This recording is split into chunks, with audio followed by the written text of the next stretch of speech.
Hi, Sharon Danley here with another 2-minute tip. This week it's about a makeup reality check.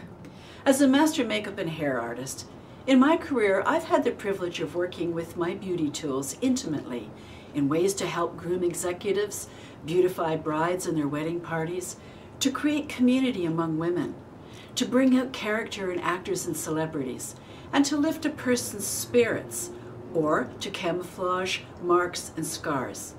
Makeup is simply a great and wonderful equalization tool.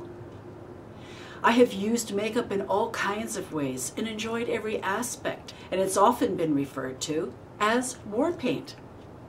And for me personally, whenever I've had to favorably make an impression, positively influence an audience, or needed to overcome a difficult matter, it has fed my healthy self-confidence to get the job done.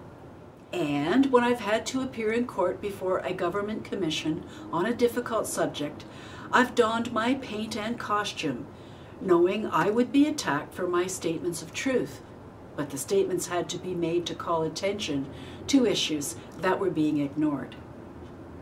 Not only did it help me make the kind of impression I wanted, it made me feel protected.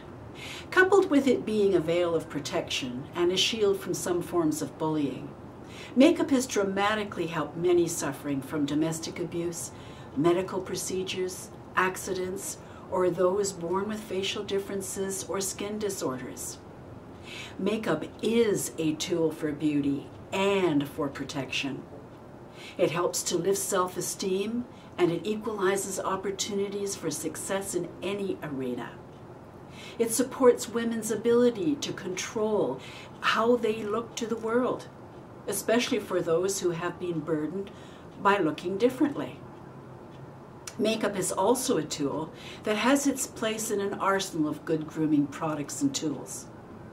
Makeup is not, however, about manufactured low self-esteem driven by the beauty and media industries enticing women to buy, or to be controlled by having a certain look in any given season. It's not about using it to enhance body or facial dysmorphic disorder or over-the-top fashion-forward looks that perpetuate the objectification of women. Makeup is simply a tool, and like all tools, it can do wonderful work or it can do great harm. The end results are in the intention of the users. And not to be overlooked, one of the great side benefits of makeup is that it is a universal language among women worldwide. No matter the socioeconomic status of anyone, it's the barrier breaker, the conversation starter, the common denominator, and the community creator.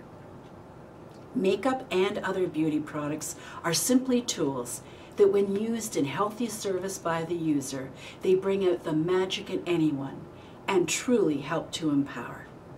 Thanks for listening and for pondering. We'll see you next time.